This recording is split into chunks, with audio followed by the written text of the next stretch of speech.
But you buy these small starter homes, you fix them up to a standard that's reasonable, but you may not particularly want to live there. And then the tenants don't care. They don't care about the tile backsplash. They don't care about the fixtures, the carpet, the flooring, the match in all the rooms, whatever. What they care about is they have a cool landlord. And a tenant will inevitably get in a situation where they're in trouble. And at that point in time, you have a choice. You can evict them and not deal with them and be done with them. Or, and my philosophy is I work with them. So I say, what's going on? Let's come up with a plan. And then if you get them through that situation, they are never going to leave you.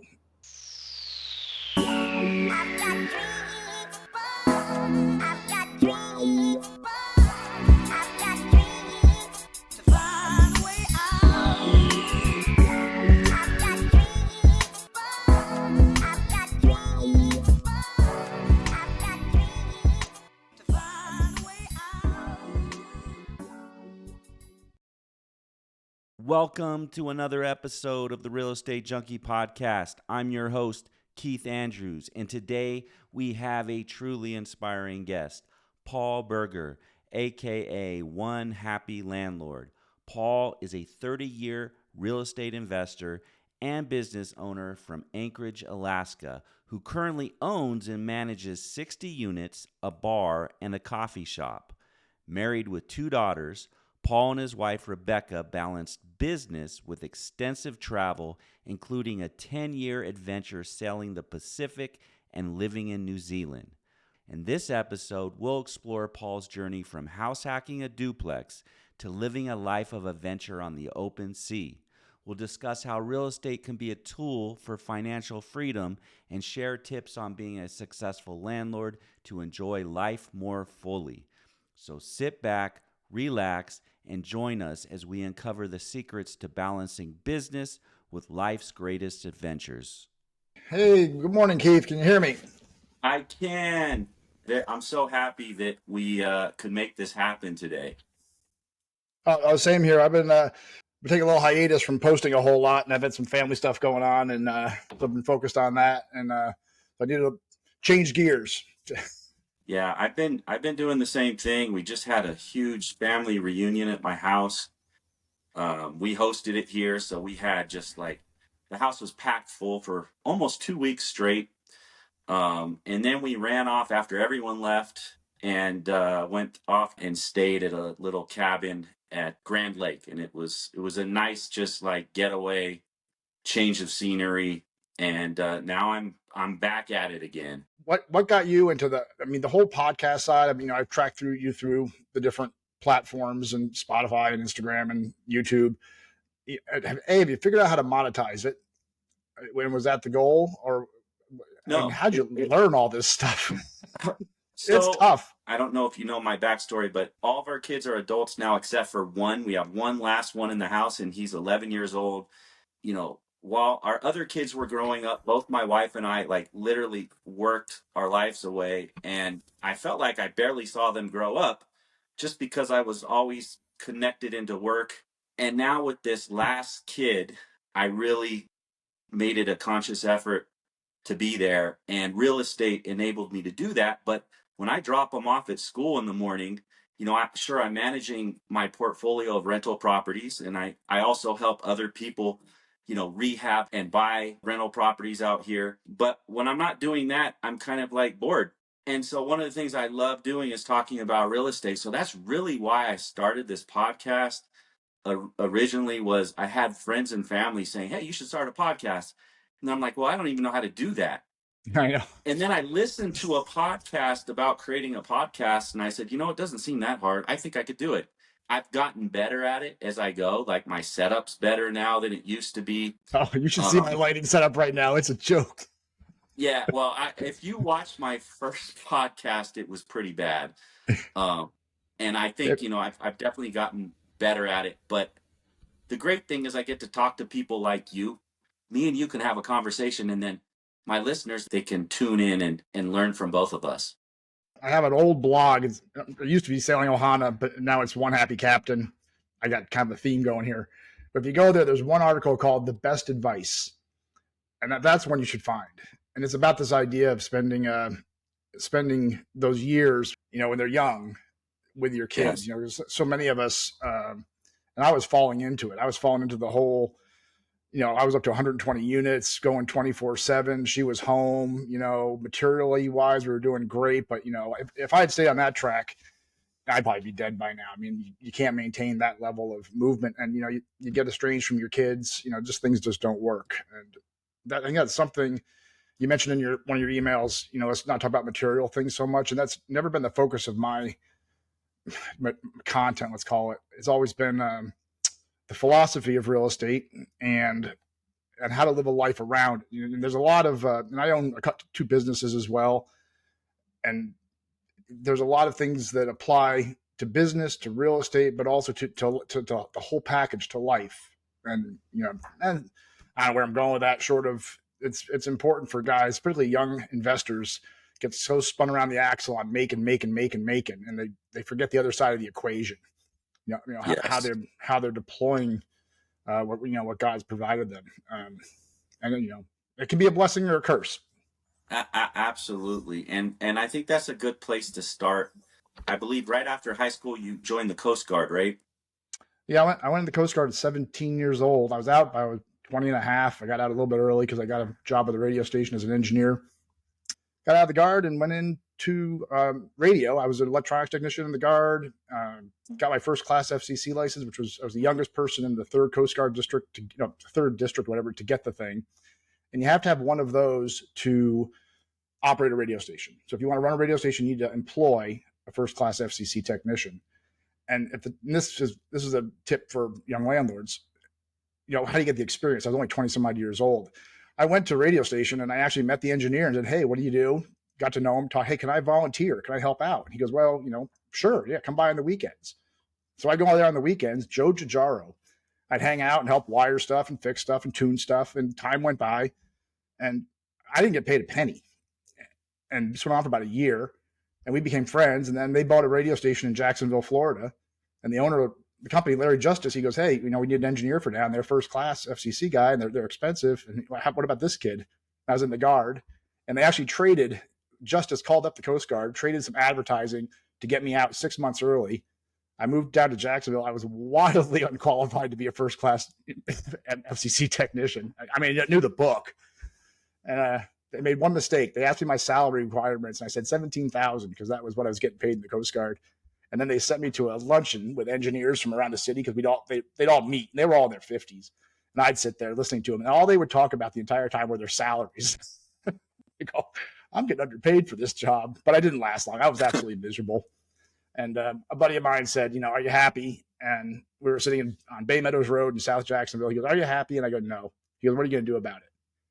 And I quit, 2 weeks later, moved to Daytona Beach, Florida, started college, got a job as a yacht broker, got my captain's license. I collect licenses and stuff. And, kind of stumbled around, South Florida, worked at a yacht brokerage. Again, I was very persistent to get in. The owner, Bill Begley, did not want me. I was 22, 23 years old, but this is before cell phones. I went in for an interview. He said, no, I don't think so. You're too young, whatever. And then but maybe. That's all I needed. It's like from Dumb and Dumber. "So you're saying maybe?" And I'd call him up. If I left the house, I go, "Bill, I'm going out of the house for an hour and a half. I'll be back at 4:00 if you need to call me." This went on for like a week. And he finally hired me. We became good friends. I became a partner actually in the second office he opened in South Florida. And I was probably 23 at that point in time.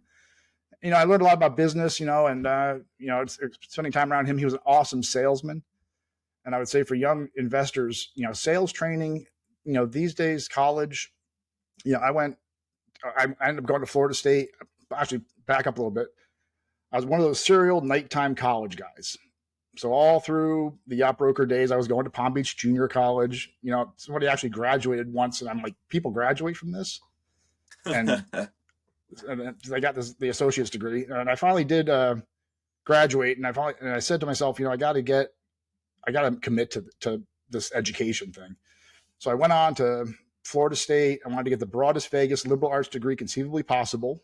And because I already had a trade, another thing I would say to young investors, get a trade first. You can plumb, electrical, carpentry, roof, whatever it is. And once you have a trade, you're always going to eat. And after you do that, get your education. But I went on and got an international affairs degree, a double major in geography, went on and got an MBA. And at the end of the day, was all that worth it for what I'm doing now? No. I was probably wired for all this in the first place. Mm-hmm. And I've had guys say, I'm kind of hogging the conversation here, but should I go become a realtor? Should I take this class, do that class? And, my advice is just go buy a dang building. Yeah. Real estate is hard, right? And if you don't like hard, then real estate's not for you. I know my first dabble with real estate, it was a horrible experience. And I've said this before on my podcast. I basically said, real estate's not for me. I'm just going to concentrate on my career. I don't want to do anything with real estate because I bought a house that I thought I was going to flip. The market crashed. This is, 2007, 2009. Yeah, I know. I couldn't sell it. I rented it out to basically so I wouldn't go broke paying that mortgage. Mm-hmm. I didn't run a background check on my tenant. The tenant's second rent payment bounced. And then from there, it was like 6 months of no rent payments, trying to get them out in California, which was extremely hard. Oh, sorry. That hurts. It hurts to hear. So once I finally washed my hands of that, I was like, I am done with this. But then I basically got the nerve to do it again because, like you, I think a lot of real estate investors were in our heart, we're an entrepreneur, right? So I've always been very creative, creating new businesses and all different types of stuff from an early age. So I was ready after, I don't know, I took a pause and for about almost 10 years and I was ready to do it again. And this time though, I got educated first. And I was able to pull it off and build out a profitable portfolio. And I found a niche that worked, which ultimately enabled me to unplug from my 9 to 5. And basically now I just, I have my time back where I can spend it with my family. And that was my real why I got into it, because I saw that I was just getting sucked away with work.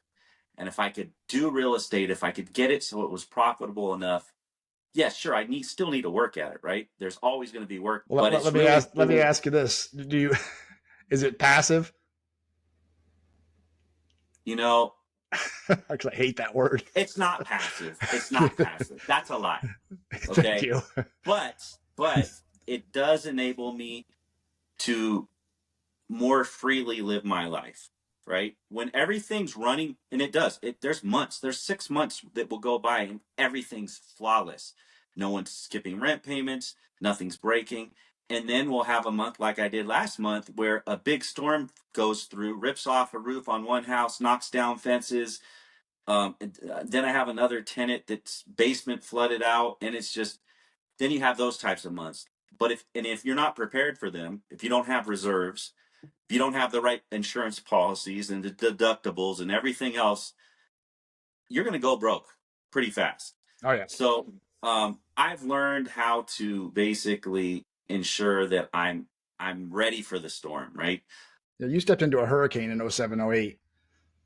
I did. Your most valuable asset's not your net worth. I mean, that net worth's important. You get to a certain point in time, though, it doesn't matter. I mean, once you get over a fairly large number, you're going to eat, you're going to go to hotels, you're going to fly into planes you want to fly on, you're going to drive a nice car. You forget about all that. What you're really buying is time. Yes. And from 92 to 2002, and one of the objections I think I'm going to get from newer listeners, people are getting into it now, is they can't find anything. And we'll talk about that in a second. But from those years, from 92 to 2002, I was buying, 2 or 3, 4 buildings a year. Alaska was coming out of a major depression. Every third house was for sale. If you had a pulse and $100, literally, you could buy a fourplex. And that when you're young and you can deploy a lot of risk and you can put the time in and you're curious. And the thing about real estate is it's not just one. You can be an engineer, you can be a lawyer, whatever these things are, and you can learn one skill very specific. In real estate, you're the jack of all trade, master of none. You got to be able to do all of it. And these guys are, and I'm speaking to, listeners now. I'm thinking about the one who says, hey, I'm going to buy out-of-state properties. I'm going to, hire a contractor. I'm going to get a property management company. I'll tell you, if it succeeds, 1 time out of 10, which I think is being generous, I'd be surprised. And I talk to the horror stories. The truth is for this, and I focus on small investors, 1 to 100 units. So you get above 100 units, you're in a totally different world. Now it's a business. Your returns are going to drop down to standard business returns, 8, 10, 12%. You're going to have your staffing goes up. I never wanted to be involved in meetings and have, I do have, 3 managers right now. One for the real estate, one for I own a bar, which was an accidental purchase, and one for a coffee shop. All 3 are stars. I spend very little time with them. They know what they're doing. I just show up to give support. But I need to know. I'm somewhat of an expert in all the fields that need to be covered to run these operations. And if you don't have that, and the gurus are kind of my, where I get a little, burn my bonnet. You go to I did one video on putting a kitchen in and a countertop, and I got a pushback on you. Why are you wasting your time doing that? And you mentioned earlier being bored. I've got more time than I know what to do with. And part of the reason I started doing this whole thing was I said, okay, we want to go sailing again. And I know how sailing works. You're all like, oh, you're out in the Bahamas, the Caribbean. And I've sailed all over the world. The Bahamas is one of the most beautiful cruising grounds on the planet. Yeah. But you're out there, and after 3 or 4 weeks, you can only anchor in so many beautiful anchorages, swim in so many beaches, kayak so many things, go diving. It gets so. I said I can start sharing some of this experience I've had. My daughter encouraged me to do this, and my father passed away a while back, and I tried to find old videos of him, and nothing existed. So that was part of the genesis for why I was doing this. But getting back to the why are you putting that countertop in? A, it's fun. B, I know how to do it. C, I've got people working for me. And when I show up in my work truck, I don't drive a Porsche. I used to drive a BMW M3 when we lived in New Zealand. Never drive a car like that up here. When I pull up in my truck and I grab out the tools and I walk up into the unit and I'm, slopping away up there, the guys are coming in. I'm speaking to them. My Spanish has gotten better with some of the guys that work for us. My redneck's pretty good. And we all have a good time. And when you walk away, you're setting a tone, and kind of bouncing around here. You're setting a tone for the whole property, and everything starts from the top down. There's been times when my businesses have kind of like slumped off. I've got one right now that I need to pay a little more attention to, and at the end of the day, it's because of me. I'm not putting the energy in. My energy is a dark or light, whatever you want to call it. I can shift that energy. So as a small landlord, being involved in your properties, getting into the tenants' units, and physically, knocking the door, come on in. In our 40-plex, very few people know that I'm the owner. So I'll just knock on the door, go on in, maintenance, what do you got? And start talking with them, look around their apartment. How are they being treated? Get a vibe. And then I've got information, that I can bring back to the manager. Generally it's positive, which is great. Or if it's a negative, how you deliver that. This gets back to sales and management and leadership. So all these things, it's not a simple, you're going to buy a Section 8 property out of state, hire a manager, and mega millions. I think what I'm talking about. I've seen a lot nuts. I've seen a lot of new investors make that mistake. Oh, it ends up being the biggest financial mistake that they've ever made. I do like buying, locally. Like most of my portfolios, all here in the Springs. I self-manage it. At some point, I won't. But as of right now, I do. And the great thing is even if I'm away, I have a great network of contractors, handyman, and all that. That like even when something does go wrong, I might not be the first one that shows up. Usually, I'm not. I'll call my handyman. Oh. He'll be the first one. He'll say, "Hey, Keith, here's what the problem is. This is what we need to do." And then I might go over there, right? It just depends. So I wouldn't have that luxury though in a city that's far away. Maybe the numbers look good on paper, but I can tell you in the long run, it's going to be very difficult. Not to say it's not possible, but it's going to be difficult. No, I'm a big fan of keep all your eggs in one basket. Watch your basket really closely. And you mentioned on the property management thing. everyone's like, I'm kind of opposed to professional property managers for a couple of reasons. And I had a conversation with a realtor buddy of mine, a big realtor up here, and he goes, they take their 4, 5, 6%. Then they're also upcharging you on all the repairs. Then there's a disincentive to raise rents, because if they raise rents, they got to fill vacancies, which they don't want to do. So I'm fundamentally, I don't think that model works. But there's a hybrid when you get to a certain point. And that's where I'm at now is, you can hire a property manager who works for you. They don't have to have a license or do anything else, just a human being. If you have a building, a fourplex is very common. And I'll get to my thoughts on fourplexes and larger complexes in a minute. But in a fourplex, you just tag one apartment, and there's a husband and wife in there. You give them a small discount on their rent. Like that. Yeah. And then you get, and it's very important, you give them mental ownership of the building. And you go by, you encourage them, and they'll collect rents. They'll watch. I've had couples manage buildings for, literally decades, and under that model. Then the one thing I would have done different early on, I started with a fourplex, a 12plex, then duplexes and houses and all this stuff, as we grew. And okay, before you go, I do want to know this, because this is the most important thing, is where did you start? That first building that you bought, you lived in it, right? Yeah, it was a duplex, and I had it in my mind. Real estate was the thing. I've told the story before, but I met a lady in California when I was in the Coast Guard at Mare Island, and my buddy was Steve Newby, was looking for an apartment, and we drove up to this apartment building, and we met this lady in the parking lot, and she was your classic California white suit with the gold, with a cigarette, with the hair, the whole bit. And she walks up with the sunglasses. You can picture it. And we walk into this apartment, we look around, and whatever. And we get back out in the parking lot, and I said, what's your? This is another tip. I go, what's your advice? You look like you're really successful. What would be your advice? And she goes, son, people need 3 things: food, clothing, and shelter. I picked shelter.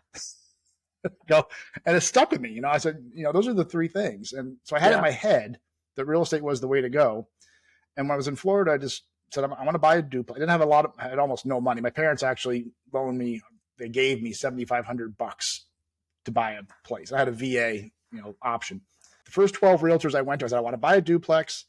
I want to rent one side. I want to live for free. And they go, and literally laughed. I mean, I've been, you walk out of an office, they're pretty mean, actually. And I got to the 13th guy. This is an encouragement to everybody. Asks, how do I get started? I go, just start going to realtors, and you're going to hit one that's going to understand what you're talking about. And the 13th guy, Tim Wingerski, he was like, yeah, we can do that. And he was like you, he was down the track a ways. He had his properties. He'd done it. And we found a little duplex in Hobe Sound, Florida, on the wrong side of A1A, and had 2 bedrooms. So I did what I could to fix it up, and had a tenant, Pete. In hindsight, I would have moved Pete out and started fresh with a new tenant, especially if you're young, because an older guy in the apartment sees you come in and you just don't get the gravitas or the respect that you can't push. Yeah. So, but lesson learned. But I rented to Howard. It had a large pantry off the kitchen, very big.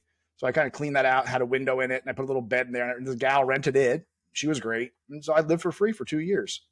And I sold the thing. I think I paid something in the 60s for it. And I sold it for, 100 maybe or so. I think I made 30 or 40,000, which, to me was unbelievable. And I took that, and that's what I used to go to college. That and credit cards and student loans to get through school, and came out of all that dead broke, the negative net worth when I started in Alaska. So you already had that first venture in real estate, and you're like, wow, I lived for free, and I sold it, and I made money. And then you went to school, but then you got back into real estate again, right? Mm-hmm. And you built it up to a point where you and your wife were able to say, hey, let's travel to Florida. Let's take our time for the next 2 months and live in this motorhome, right? Oh, yeah. So I want to know about, I want to know about how you got to that point. Like, tell me a summary of how you built up a portfolio that enabled you to even do something like that. Well, it was, this is over a 10-year period. And that particular trip, I And I'm going to real quick, the 4plexes versus 40plexes. And part of what you got to do if you wanted to live the life that we wanted to live is figure out how to remote manage this stuff. Mm-hmm. So for a number of years, we went to Hawaii for about 8 months and lived there while I tested out my systems. And I had a guy working for me, and the internet was kind of new. We had cell phones sort of, and I was able to communicate, and, a whole bunch of things didn't work. And I got back and tweaked it. What I learned was I had 120 units at that point. So it was a lot of property, and it was spread over, most of it, probably 75 to 80% was in one neighborhood. And the other ones were little outliers, all within about a 5-mile radius. And I couldn't get a person to get in their mind, to get in their truck in the morning, drive literally property to property. You know how it is. And just check them out, walk in the laundry rooms, make sure the lawns are tidy, have a little list of the things that need to get done. There's usually not much if you're maintaining stuff. Mm-hmm. Do a little deferred maintenance, meaning you walk in, the knob's loose on the front door, tighten it up, just check the furnace rooms. I couldn't get anybody to do that. And a 40plex came available out in the valley, out in this little town called Palmer, north of here. We were driving by one day. My wife says, that looks like a job for Burko. And this thing was obliterated. And my buddy had looked at buying it 5 years earlier. Actually, it sold for $180 some odd $1,000 back in 2000. It was obliterated. Bought that. What I learned was it's a lot easier to manage a 40plex than it is to manage a 4plex. Everything's standardized. I can land a manager in the building. I can land a maintenance person in the building. They wake up in the morning. They go to one office. All 40 bathrooms have the same faucets, same fixtures. Kitchens are the same. Cabinets are the same. Carpets the same. Paint, blah, blah, blah, blah. You get the idea? One roof, which I have replaced, which was very expensive. So if you're starting out and you get to a certain point and you want to live that lifestyle, consider going larger faster. It's scarier. But what I found was when you get to 4 units, you're fighting with all the FHA guys because they can get qualified to buy up to 4 units. Once you get to 5 units and better, that financing dries up. You're in the 20% range for financing. And so the pool of available buyers shrinks dramatically. Now that affects two sides of the equation. On the one hand, you can get a better deal, but it's harder to sell on the exit. yes. So on the exit, you can find owner finance deals in those situations. Or if you get a good relationship with the bank, and I had fairly decent equity in all the other properties I had, I could go in and buy a building, whatever it happened to be, for 50 cents on the dollar, because it was destroyed. The bank knew me, which gets back to why you should just go out and buy a building if you want to get educated. That's your tuition. Because once the bank sees you do it once, and they do get to know you, then the next time around it's easier. But then you go in. So would you recommend to our listeners to find a local bank or credit union or something like that to start off with? Absolutely, yeah, several. I would go with, I started with a local commercial bank, First National Bank Alaska, and I have had a great relationship with them over the years. And I have actually probably trained about 7 loan officers over the years. So I always get dropped down to the new guy when the old guy gets promoted to whatever. And I've got to know these guys over the years, all great guys. Get a good relationship with the local bank, a local credit union. Credit unions are great. And I wouldn't go personally with a Wells Fargo or as all the other national mortgages type of thing. It's just, I like to move fast. I use credit lines at this point in time so I can buy something, with a check. Mm-hmm. Then I just go fix it up, refinance it, pay off the credit line, put a little bit in your pocket, and move on to the next deal. Now I'm not really doing deals anymore. I'm tired. I'm 60, and it's like time for the next chapter. Yeah. But I still love the if a deal pops up, I'm working on one right now that I've been working on for a long time, adjacent to the bar that we own, and it's just it's just being run into the ground, and they're still driving. I've been trying to get that, but short of that, I'm not really hunting deals at the moment. Oh, and let's get back to the travel thing. If you have your mind around how you're going to organize your business and you kind of run it like a mobile business and you get in that routine, and real estate is very, very simple. It's the same transaction every month with the same customer for the same price. Not much changes. Once you get that in position, you can go for long periods of time. And my other thing was I would like to work really hard. We go for 3 to 4 months to to flip that 40plex. We did a lot of work in a very short amount of time. And I told my wife, when we're done, we're going to take off. And we got finished. We refinanced it. We got a chunk of change. We bought and I can also tell you how to buy motorhomes and make money and have long trips. That was something else. So I have to say, so my wife and I, we aren't done with your wife's book yet. We're actually on chapter 26. We're reading this together, and I can tell you, we seriously feel like we've been traveling with you guys throughout your story.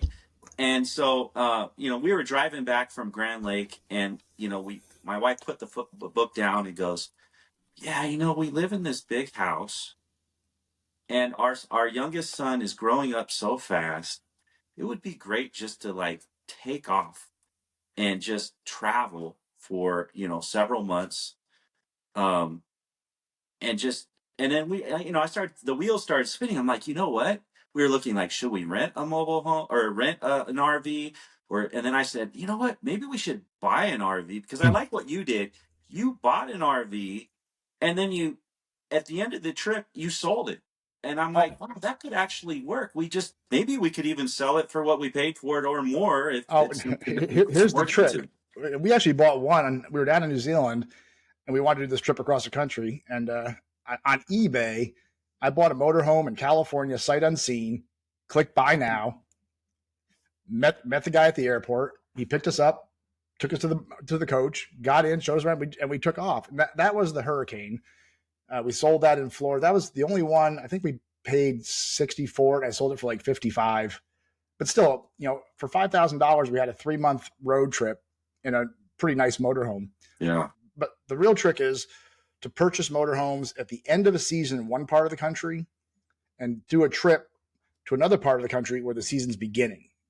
So Alaska is perfect because they all drive up here. They're all 70 years old. It's their dream trip. They get here and they bought their dream motorhome. They get here, they're tired. It's a long ride. The ride back doesn't look that appealing. Mom misses the grandkids. They sell it at a discount. You drive the thing down to Florida, and then there you go. It's fall. The snowbirds are coming down. Off you go. And I've done that. I think we're on our 6th. I actually have 2 motorhomes right now, one in Nevada and one here. And that's just the way that works. Wow, sounds really fun. And just what a life experience. But what's even better than that is when you guys decided to basically take off and sail, and you were gone basically for like 10 years, but you ended up staying in New Zealand. And I didn't get to that part in your book yet, so I don't want you to ruin it for me or the audience, because everyone should definitely pick up a copy of this book. I don't care if you're a real estate investor or not. These guys went out on an adventure of a lifetime, and real estate is really what enabled them to do it in the first place. But it's an awesome journey, an awesome story. So go check it out. I always talk about on my podcast, like, what book inspired you, or what books would you recommend? I recommend this book, seriously. It's a great read. It's not a long one. Read it with your wife, with your husband.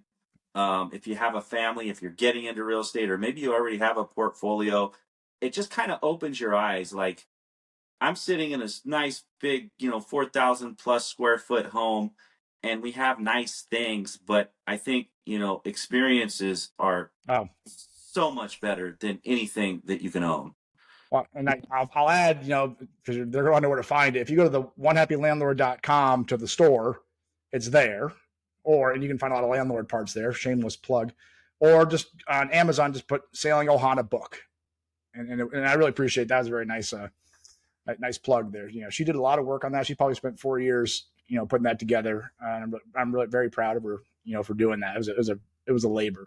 So can't tell you about New Zealand. I know it is. I just got done writing a memoir, which I'm on my 10th edit on right now. And it took me a year to write the rough draft, another year to think I was done. And now I'm on my 3rd year of just editing it away. But I love hearing, other people's experiences, and that journey you guys took with your 2 little ones. at like the perfect age for them to really just have that for the rest of their lives, that experience. It's like, you can't beat that. The one I wouldn't call it regret, but our youngest, she was 1 when we started, and she doesn't really remember the Pacific crossing so much, which was, she'd been a little older. It's really difficult. And I think taking your kids out younger is much easier, and it's just a better deal than when they're in their teens. When they're in their teens, they're already, finding their way, making their friends, doing their, and it's just a different You don't want to pull time. them away from that part, right? And people go back and forth with different opinions on it, but just in my experience, when those golden years from 1 and 3 to 6 and 9 are just magic. And those are the years where they're focused on you. You can have that conversation. There's not distractions. Being on the boat or in an RV. I want to add one thing. One thing I learned was, or we learned, it sounds great. We're going to sell the house and go away and do all this stuff. It's really, for us, a hybrid. I find 2 or 3 months doing something, it's going to wear thin. And it is. And it's nice to have the business to go back to. That's what I like about real estate. And then you come back to the business, you do that for a couple months, and then you can take off again. And we were fortunate in the first decade, which I don't think she mentioned in the book. She may have. A buddy of mine he's the one that got me started in this whole thing up here in Alaska. And we had very similar portfolios, and we bought a boat together because I had experience, in the boat buying stuff. We would go before kids. Becky and I would go sailing for 2 or 3 months. He'd run all my business, and then I'd come back. He'd take off. He'd be gone for 2 or 3 months, and we just keep doing this thing. And the rule was, leave the boat better than you found it. Leave the business better than you found it. And if you can find somebody in your world that you trust that you can do that with, and trust in real estate is an absolute monster. I've met guys that are just out to screw every contractor, dig every tenant. You're just, and philosophically in the beginning, I've watched the arc of their careers, and it all looks good at year 5 or year 6. They're driving a nice car, living in a nice house, they're doing all this stuff, but it always fails. And when you don't have that relationship with your vendors, with your customers, and that kind of servant leadership mentality where, it's a bottom up, the customers are first, then your staff, then your managers, and then it's you, as opposed to you get the idea. Yeah. You bring that into it, and it opens up a lot of freedom, because when folks are empowered and trusted, and they can trust you to do what you say you're going to do, and you do a little more, and I called up a company yesterday that cleaned an ice machine for us, and it was too much. So I'm not saying just roll over for everything. And my conversation wasn't about it. It was like, listen, guys, I don't mind training people. I understand, but don't train them on my dime. And this gets back to knowing what you're doing. I go, this is cleaning an ice machine. I know it takes 3 hours because I've done it.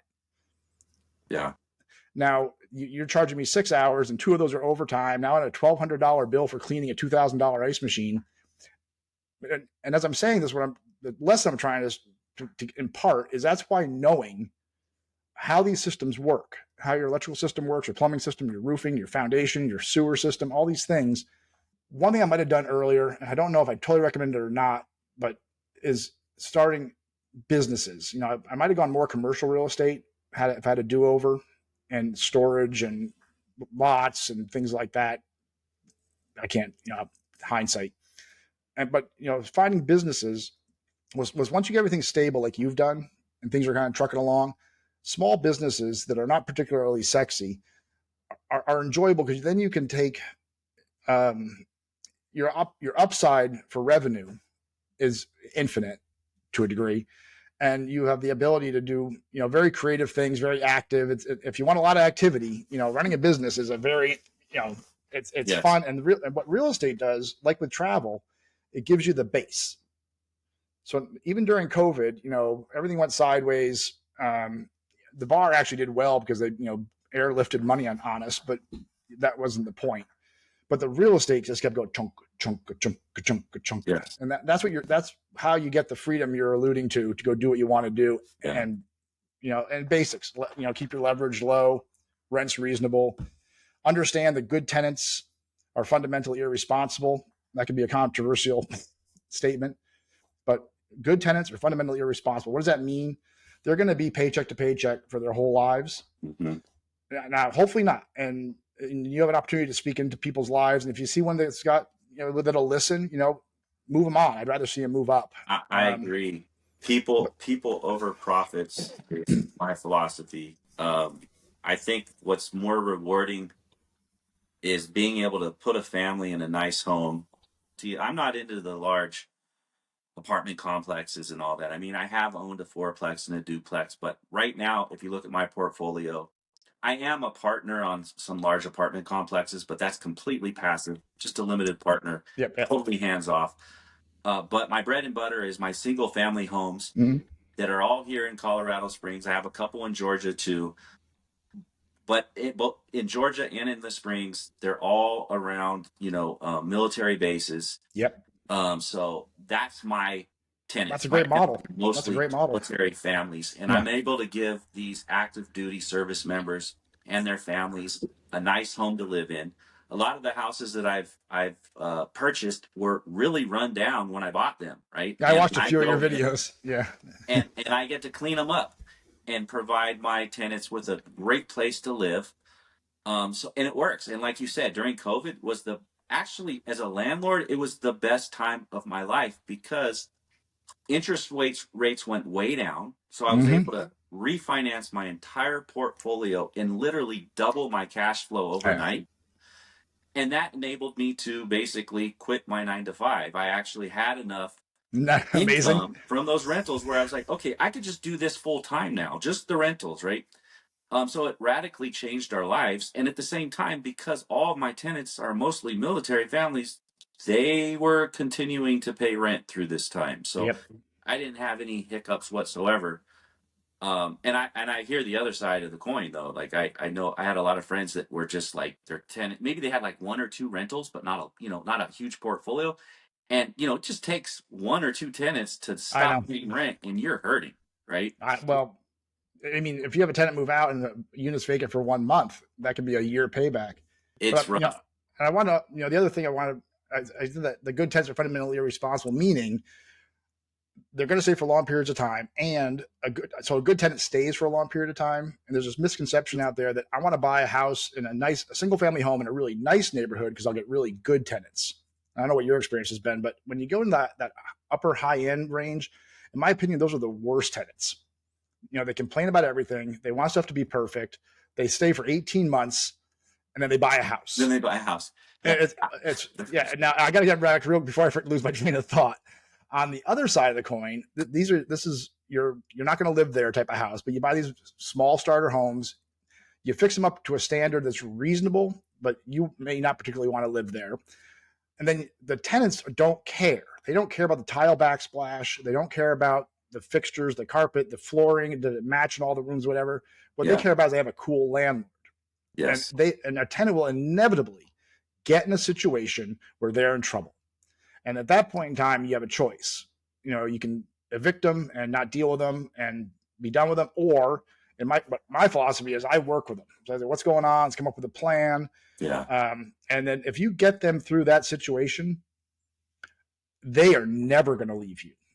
I mean, and you have a 20, 25 year tenant. What's the value of that? And I don't jack rents up on a regular basis. I just get to market. I actually try to stay right below market. Oh, and let's go back to travel. When we left to go on the 10-year trip, I lowered rents across the board. Wow. Like $100 a month. Just lowered the rents. Well, your living expenses are going down too when you did that. Right? I don't want turnovers.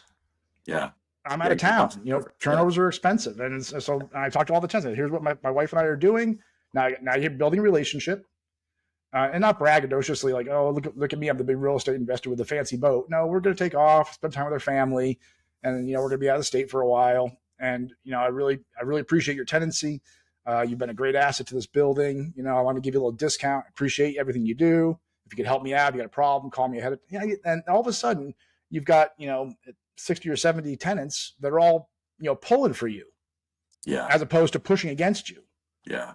And I did something similar once. It was Christmas time. I had just refinanced a property and I pulled quite a bit of cash out. And I said, you know what? it would be nice if I just gave all my tenants the month of December off. That's generous. And that, honestly, like, my tenants appreciated that so much. Oh, And it's like, I mean, I have tenants that have gone up on top of the roof during, I had this one house, there was a leak, there was a huge storm, and the tenant got up there with a tarp, yep. tacked it all down, and said, "Hey, Keith, don't worry. I stopped the water from coming in."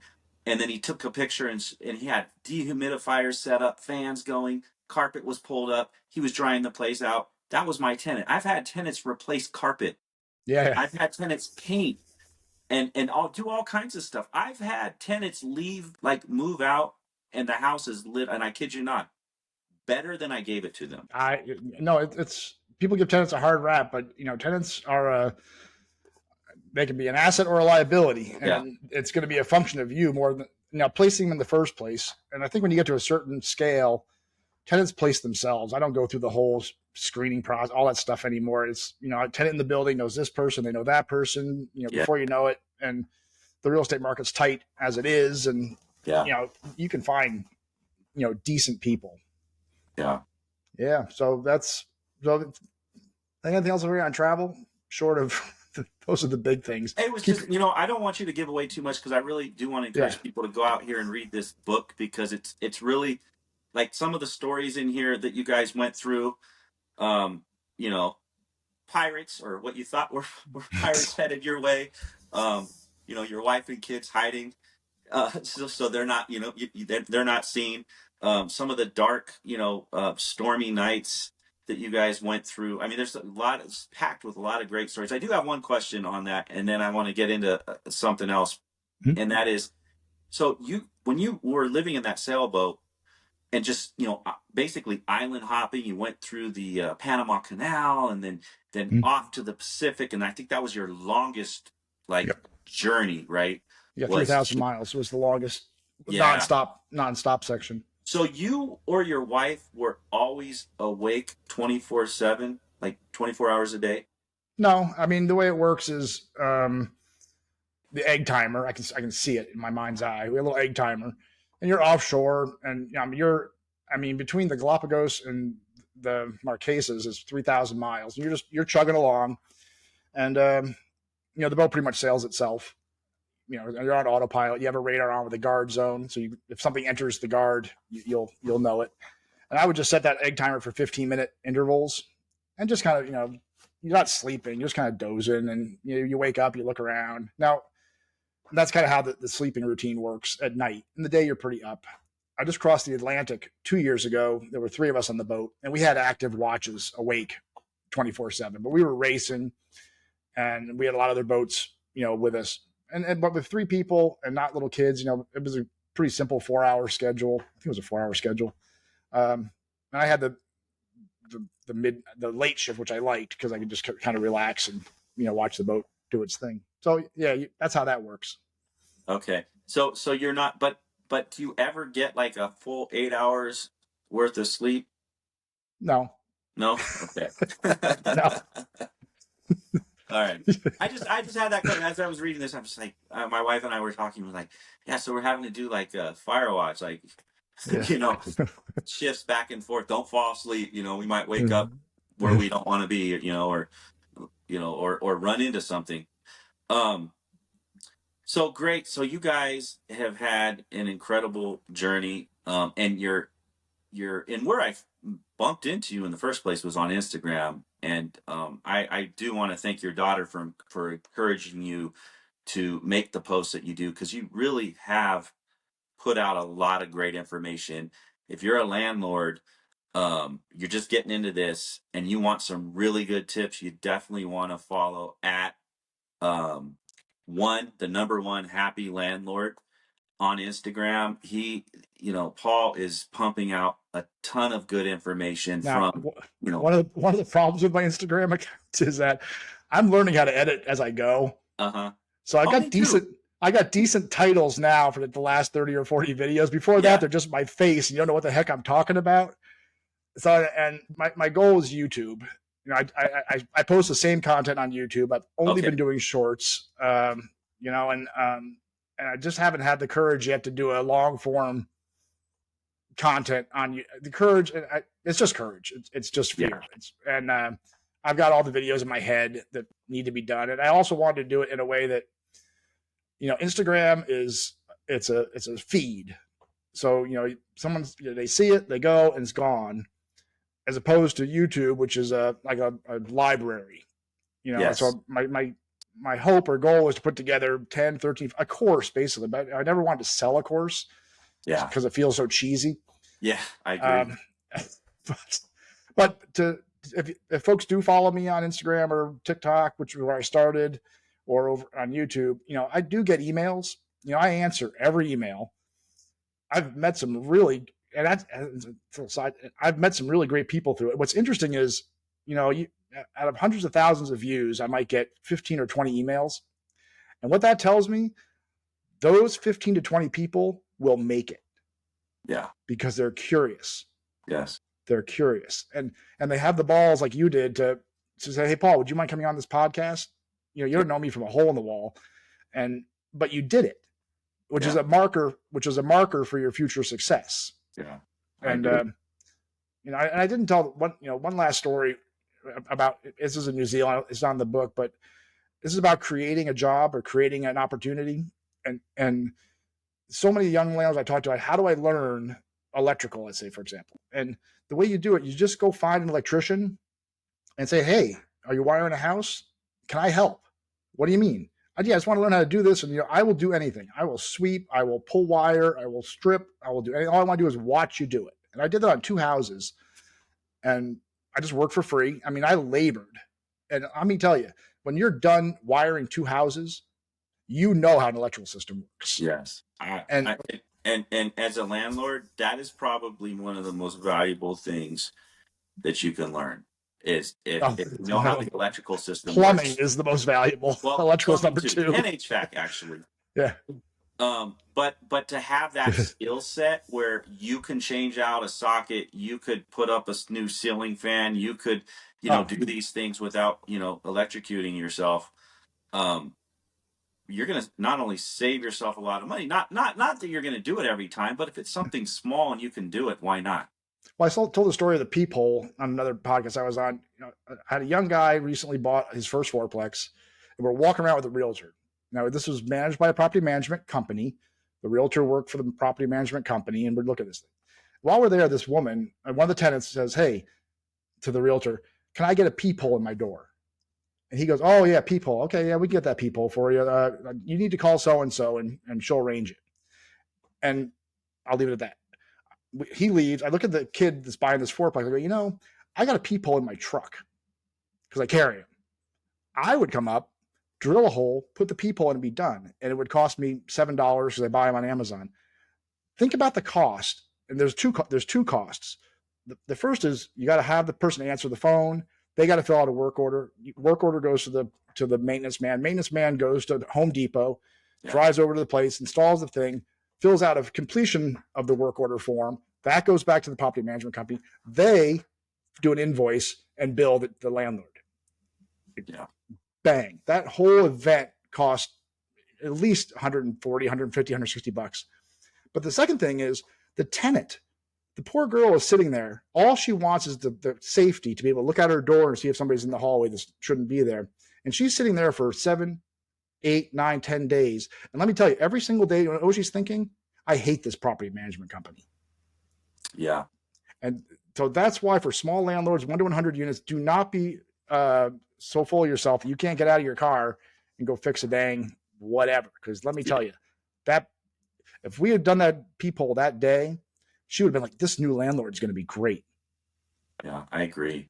Oh, sorry, I get passionate about that kind of stuff. It drives me nuts. I totally agree. That's the problem with these big property management companies. I mean, I'm actually in talks right now with a good friend of mine about starting a property management company out here, just because we have so many friends out there that own properties that are being managed by these big property management companies, and they're just getting destroyed. Like, there's long vacancies between tenants.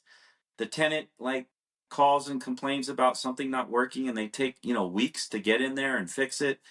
And it's not good. It's not the type of service that, Well, just being the property management company is not the company where you're going to make any money. I The know. company is the handyman company that's part of the property management company. So Interesting. that's where the money is. And that being said, I told my daughter, I said, if I retire, said nothing else to do, I got lots to do, but say I would retire to Arizona where they live, I would find a 1 square mile section of a community built in the 1970s. I would bring my truck down and I would be the handyman for that 1 square mile. I wouldn't go an inch off of that mile. And I would tell you, I'll make $1,000 to $2,000 a day, every day, just driving around that neighborhood, fixing sprinkler heads, faucets, pool pumps, Yeah. And for the property management company, that's where and I'll find the property manager for that area. There's somebody, and she'll be like, that's my guy. And she'll be pulling 20% off everything I do. Yeah.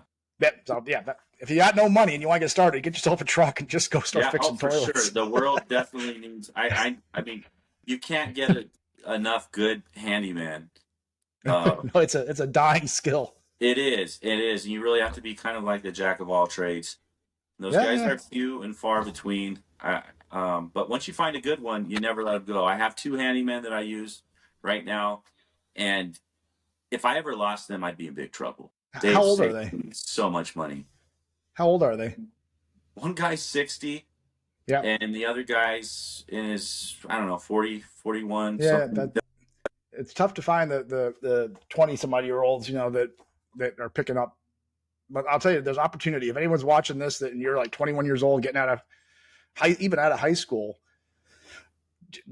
and you don't have to do everyone's like, I used to do the same thing. How do I start a business? You just start. Don't worry about licenses and all this insurance. I mean, just start doing something and you will figure out what you need. And to be fair, business license is a 3-minute event. QuickBooks ain't rocket science. You can get, if you need to get a handyman license in your local area, it's just a bond. And people are like, what's a bond? You go online, you type, and literally 10 minutes later, you've got a bond for $280. It's not hard, but that's tuition. That's the cheapest MBA you are ever going to get. True. And having been through grad school in business, all I learned from the whole experience was there's no right answer to any question. MBA is all about picking among 10 worst answers or whatever it happens to be. And how do you choose? Now they give you tools to analyze, but even those tools, you just need basic math to figure most of it out. And, real estate again it's not hard if you just stick to the absolute fundamentals, and those don't change. I don't care in the 30s, 50s, 70s, 90s, the fundamentals of real estate investing are the same, particularly managing tenants. Yep. I agree. There's a speech for you. Well, hey, Paul, we've talked about a lot of different things, and you've definitely dropped a lot of knowledge. Yeah, Keith, well, if I'm down in Colorado Springs, I've played golf down there in the past. We'll look you up. Hey, just give me a call. I'm it's been a real pleasure. I want to thank you for the opportunity because, I didn't seek this out. I mentioned earlier, the fact you did it's a very important marker, and this is fun. This is what we're trying to do is get this stuff out to these young investors and the name One Happy Landlord isn't me being a happy landlord. I want you to be one happy landlord. Yes. And being a sad landlord is not fun. And it's not fun. Yeah, it's definitely not fun. Okay. All right, man. Thank you. You betcha. Adios. All right, adios. Everyone out there, God bless. Until next time. See you later. Take care.